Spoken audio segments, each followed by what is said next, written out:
नमस्कार, मी गणेश शिंदे आपल्या सर्वांचं हिवाळ्याच्या न्यूजमध्ये मनपूर्वक स्वागत. परभणी जिल्हा परिषदेच्या निवडणुकीच्या अनुषंगाने आपण अनेक उमेदवारांच्या मुलाखती घेत आहोत. त्याच विशेष या पॉडकास्टमध्ये आपल्यासोबत आहेत प्रभाकर वाईकर साहेब. वाईकर साहेबांचा इतिहास जाणून घ्यायचा म्हटलं तर 1997 पासून सातत्यानं राजकारण झडपी जिल्हा परिषदेच्या स्वाधी स्वराज्य माध्यमातून जिल्हा परिषदेच्या माध्यमातून निवडून येत असतात. तसं त्यांची 1980 पासून त्यांची सर्व गावात सुरुवात झाली, सरपंच झाली, सामाजिक कार्य झालं, त्यानंतर जिल्हा परिषदेमध्ये त्यांची काम करत असेल आणि आजपर्यंत जिल्हा परिषदेच्या काम केले वेगवेगळ्या याच्यामध्ये. आणि विशेष म्हणजे पोस्टली सर्कलमध्ये ते सुद्धा उमेदवार आहे. सर, एकंदरीत आपण जर पाहायला गेलं तर असं असतं की एकंदरीत जिल्हा परिषद सर काम करतो आणि जिल्हा परिषद कोणीच नाही, परंतु आपण सातत्यानं जिल्हा परिषद निवडणूक लढत होता. या मागचं रहस्य काय सांगितलं? कारण काम करण्याची मला आवड आहे. कामाची आवड असल्यामुळे जर जिल्हा परिषद सदस्य असलं तर तळागाळातील लोकांना आपण न्याय देऊ शकतो, योजना त्या खेडेगावापर्यंत नेऊ शकतो आणि ती काम करण्याची आवड असल्यामुळं मी जिल्हा परिषद सातत्यानं 97 पासून आजपर्यंत मी जिल्हा परिषद सदस्य कायम आहे. लोक एकदा बनतात, दुसऱ्या वेळेस निवडून येत नाहीत.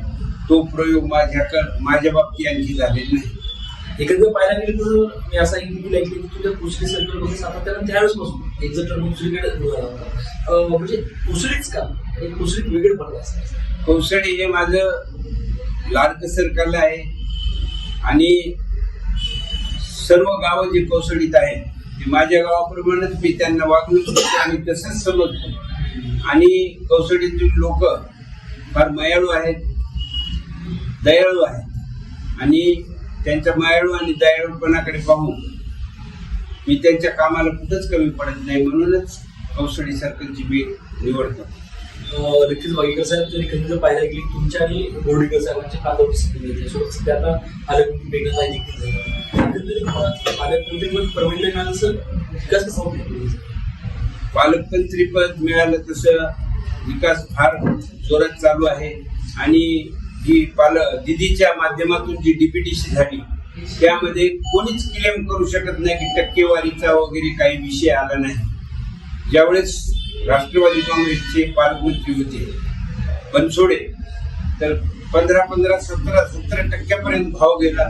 एकच काम दोघांना देणे अशी त्या राष्ट्रवादीची कथा झाली होती.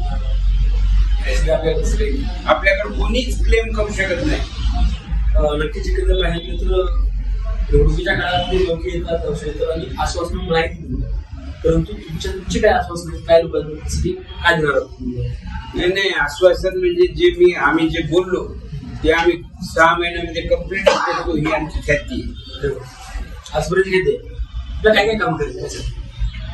मला कौसडी सर्कलमध्ये माझ्याकडे कामं काही शिल्लक राहिलेली नाहीत. फक्त एक कौसडी मोठं गाव आहे, तिथे 5 सभागृह 1 कोटीची पर्यटन मधून आणि एक अल्पसंख्याकमधून एक शादीखाना मोठा मला बनवायचा आणि ते आमचे प्रस्ताव मुंबईला गेलेले आहेत. लवकरच मंजुरी पण मिळेल. निवडणूक 7 तारखेला निवडणूक आहे मतदार एकंदरीत संपूर्ण कौशलीकरांना सर्व मतदारांना काय सांगा काय आवडतं? कौशलीकरांना एकच सांगणार की मी दिलेला शब्द पाळीन. मी माझ्या शब्दाला जागा, तुम्ही तुमच्या शब्दाला जागा आणि मला भरघोस मताने विजयी करा.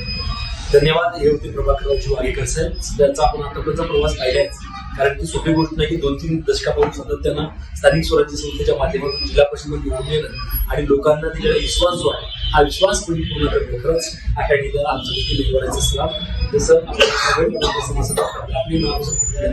थँक्यू.